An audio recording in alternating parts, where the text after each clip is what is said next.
basketball. Let's call this Rules Committee to order if we could, please. Let's do a roll call down for ourselves for the record. John, will start with you, or Fred, will start with you. John Weddleton, Christopher Constant, Big Trey. Felix Rivera, Crop. Peterson. Forrest Dunbar. Dean? Dean. Okay. All item of business, new business approval of updated bylaws for downtown community council. Mr. Constance. Yeah, so I just spoke with Daryl Hess, the ombudsman, and he said that about 2 years ago, the Rules Committee made a ruling that they intended to bypass this process and allow the ombudsman to make the review and determination. And so he was not here because he wasn't invited, and he was wondering if we changed it back. And but beside that point, which we can deliberate Whoever later. not here is here. The change that was made, if you turn to page 7, it's very minimal. They added a category for their executive board. So this is under their officers section that allows ex officio members to be members of that board, non-voting. Some councils just let people kind of have that role, but they wanted it codified. And so what they did was they allowed the Anchorage Downtown Partnership this non-voting seat on their executive board, which effectively allows them to be part of a discussion at the executive board when matters are significant that have to be dealt with at that level. So that's the only change, and they urge your support. How do you feel? You represent the area. Yeah, I think it's not necessary, but it's fine if they want to do it. Mr. Dunbar, sir. Just a procedural question. This is before us. Could we, in theory, amend it right now? Or would we have to go back to them, have an amendment? We have to go back to them Yeah. and amend it. Okay. If Yeah, they're I know this independent. is one of the ones that doesn't want 16 or 17-year-olds. Yeah, I know. And our decision was made the last time we did the bylaws, not to force committee council to go to 16, but give them the option of going to 16. And some of them, a few of them, wanted to go to 16, the vast majority didn't want. We very well could ask them, and I would be happy to ask them when I see them in 2 weeks. Be happy to, and I bet you they'd be amenable to it. They probably didn't really even think about And they it. could always amend it again. Because they've been having a lack of leadership for a while, and they've rebooted, they have new leadership, new organizations, actually becoming much healthier than it's been in the past several years. Any other comments from assembly members on this? So Yes, again, Mr. Dunbar. do we approve it here at the Rules Committee? Or do What we approve normally it do is as a we full body? approve it, send it on to the assembly, Okay. the recommendation assembly approves it. What we normally do with these. Good. So- Mr. Croft? Yeah, and the question was, or the thing that we started with, are we looking at these or are we delegating to the ombudsman? We already have. We delegated it a while back to Ombudsman. I don't know why it came here, but it did. Yeah. And he in fact said he's already approved it. Yeah. So we're just doing the double back work. So. Pete? Thank you, Mr. Chairman. You know, during our break, I read through this. I didn't see anything that stuck out at me that I felt needed to be changed or was out of line or unusual. So, are you looking for someone to make Looking a for motion, look to recommendation? approve and recommend the assembly approve it. I'll make a motion of recommendation. Second. Ask unanimous consent, so no objection, that's approved. Yes, Barbara? Mr. Chair, I think I'd like to explain the way the process worked, and Chris is new, and so I think the clerk's office may have went backwards and missed a step. But the way the process was set up in the community council's chapter of the code is that they were required to update their bylaws and submit bylaws. And so we had a whole slew. Everybody had to submit revised bylaws. And the code does say that there's a designee, and it's been the ombudsman to review the bylaws. Daryl was really involved in writing it, and you know, there's a lot of detail in the requirements. So it's really helpful to have somebody familiar with that, review that, and make a recommendation. And the recommendations did come to the Rules Committee. That's the way we had set it up. The Rules Committee wasn't a committee of the whole then, so it sort of made more sense to go to the Rules Committee, and then the Rules Committee would send it to the body as a whole. And I do think that Chris and Daryl are right. Somewhere in this process, we figured out this doesn't make any sense to have the Rules Committee approve it and then have it in front of you again to approve it. But I admit that Carissa and I haven't seen any amended bylaws for, has it been a year and a half? Yeah. Yeah, a year and a half. So, I missed that we had eliminated that step of having the rules committee review it.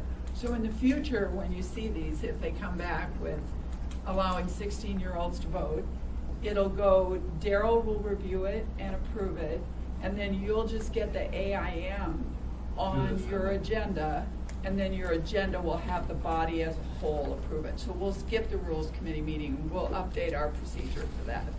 When last time we wrote the bylaws, we have about 38 community councils, plus or minus a couple. So we had a lot of bylaws coming in, so it was very effective come to the rules committee. But as we got to the end, there's only one or two that are conforming now. So that's the reason. Yes, Chris? I would just ask in that process that you consider when you send the bylaws to the ombudsman, that you also send them to the assembly members that are kind of in that area, because I never saw these changes or heard this was coming. And that's obviously not your fault, it's a procedural thing, but it would be great to have an opportunity to review in advance when that discussion's going on.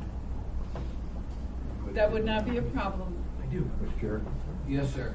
Mr. one Dyson? more off this subject before you adjourn, I have something. Anything else? There is one other thing coming, it's Basher Community Council.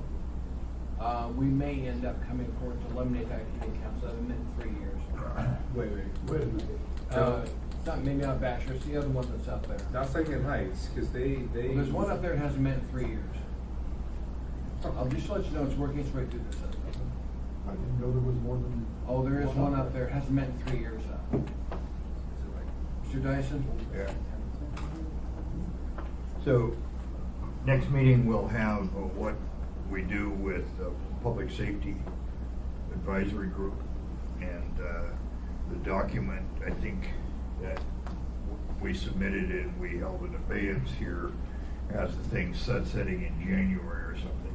I think all of us, subject to our meeting with those guys, want to cut them some more slack. So the choice I have is make it for a year or make it the regular 3 years. You know, and I don't really care. And so I'm kind of asking you guys for some advice, and it's here in a public meeting, so I can ask your advice. Anybody have any strong feelings about what we should do? Mr. Croft? Yeah, I mean, giving them some room makes sense. I do think these go through cycles of attendance and involvement and not. But I've never liked the 9-member or 11-member advisory committees. I think that's choosing. And so what the conclusion I came to was very nice people, not mad at them, but that we probably ought to collapse it and reappoint and with 7 instead of 9 and a new crew that was interested in being there. So you brought it up first, and I was a late comer to this, but rather than letting them limp along promising to do better, I think we should drop it down and build it back up. But probably at a 7 to 9, and maybe with some description, and you and I have seen over the years, now decades, that some committees will say like one person should be from law enforcement, one person should be, you can have that without overly prescribing it, but give some, give it a new start. Yeah, so, I got into this just because of our esteemed chair dropping me in the audit thing. And I'm finding it more interesting and more valuable than I thought, and I think it can be very valuable to all of us. And so on. So I don't care, but I think we ought to either get rid of it, it ought to be useful. And I think we just saw somebody that, according to their mission statement, ought to have been darn useful and ahead of us on knowing what's going on. So I don't have the energy right now to restructure it. But if somebody's interested, I'd be glad to hold it in abeyance for another 60 days or whatever, and let it go forward. Tell me what to do. I've been married 50 years. I'm used to doing what I'm told. Well, so I have public safety. I don't know what to say to you, Fred. You've been married 50 years too. And you're getting home to vote. You guys done? You done with your, like, marriage family? 20 years of marriage or what? 24, yes. Okay. Yeah, you're not hold her broken yet. Child's play. I forgot where was that.